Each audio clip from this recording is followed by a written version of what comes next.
जय हिंद दोस्तों। आज हम बात करने वाले हैं India state of forest report 2019 की, जो इसी साल पब्लिश हुई है। बेसिकली इसमें हम हिमाचल प्रदेश स्टेट के ऊपर ज़रा फोकस करेंगे और इंडिया का ओवरऑल देखेंगे कौन सी स्टेट का ज़्यादा इंप्रूवमेंट है फॉरेस्ट कवर। देखिए, हिमाचल के अंदर जो टोटल फॉरेस्ट कवर इंक्रीज़ हुआ है वो 25% इंक्रीज़ हुआ है। और अगर लाहौल स्पीति डिस्ट्रिक्ट की बात करूँ ओवरऑल, तो 1000% इंक्रीज़ हुआ है। तो हिमाचल के अंदर जो 25% फॉरेस्ट बढ़ा है वो है ओपन फॉरेस्ट। और लाहौल स्पीति की अगर इन पर्टिकुलर मैं बात करूँ, तो वो 770% उसमें इंक्रीज़ है फॉरेस्ट का, जो कि बहुत ज़्यादा है। तो एग्ज़ाम पॉइंट ऑफ व्यू से ये फिगर्स बहुत ज़्यादा इंपॉर्टेंट हो जाएंगे हमारे लिए।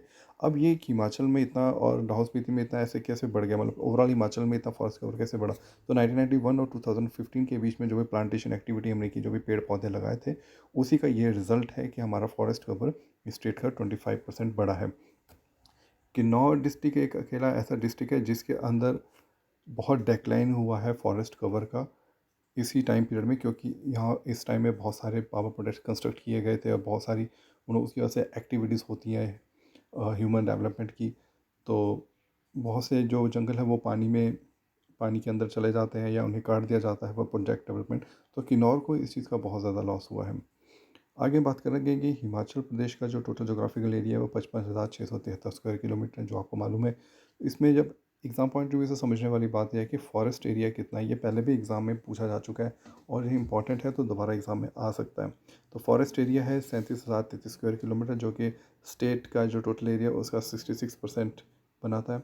और फॉरेस्ट कवर है हमारा 15,433 स्क्वायर किलोमीटर, जो कि पूरी स्टेट का क्षेत्रफल का लगभग 27% बनाता है। ठीक है, तो ये हमको डाटा कहाँ से मिलता है? ये मिला है हमें स्टेट ऑफ फॉरेस्ट रिपोर्ट से।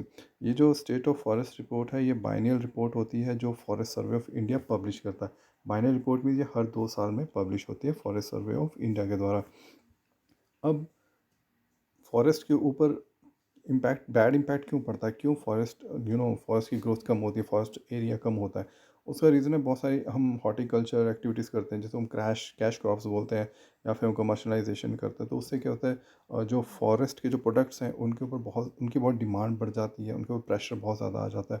तो इस वजह से फॉरेस्ट के अंदर भी कमी आना शुरू हो जाती है, उनका कटान शुरू हो जाता है। साथ ही साथ जो सबसे मेन जो बेसिक प्रॉब्लम वो है राइजिंग पॉपुलेशन की। तो अगर पॉपुलेशन बढ़ेगी तो आपको डिमांड भी बढ़ेगा, तो डिमांड पूरी कहाँ से करेंगे? तो अब जो रिसोर्सेज नेचुरल वो जंगलों में ही है, तो वहाँ से वो उनको कवर करेंगे, तो वहाँ से फॉरेस्ट का लॉस होगा। और जो इम्पोर्टेंट इसमें 4 चीज़ें ऐड होंगी, जैसे रैपिड अर्बनाइजेशन।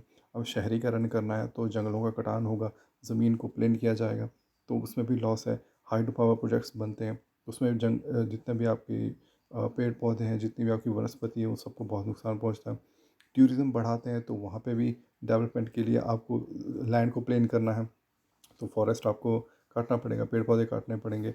और एक्सपेंशन करना, आपको 4 लेन्स बनाने हैं, हाईवेज कंस्ट्रक्ट करने, तो दोनों साइड जितने भी एरियाज हैं उसको कवर करना पड़ता है, वहाँ के सारे पेड़ काटने पड़ते हैं। तो ये सारी चीज़ें जो वो प्रेशर डालती हैं फॉरेस्ट के रिसोर्सेज के ऊपर।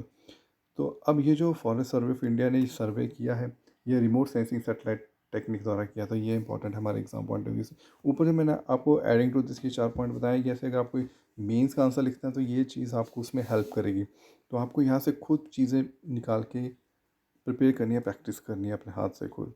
किन्नौर के अंदर जो डेंस फॉरेस्ट कवर है वो काफ़ी घट गया है। वो पहले 565 स्क्वायर किलोमीटर था, अब वो 344 स्क्वायर किलोमीटर रह गया उसी टाइम पीरियड में। देखिए, एक चीज़ मैं आपको बिल्कुल इसमें क्लियर कर दूँ, दो तरह के फॉरेस्ट बोल के, ओपन फॉरेस्ट और डेंस फॉरेस्ट। जो ओपन फॉरेस्ट होता है उसकी जो कैनोपी होती है वो 10 to 40% होती है। कैनोपी होती है जो क्राउन होता है ऊपर पेड़ का। और जो डेंस फॉरेस्ट होता है इसकी 70% से ज़्यादा कैनोपी होती है। तो ये डेंस फॉरेस्ट और ओपन फॉरेस्ट के बीच का फ़र्क है।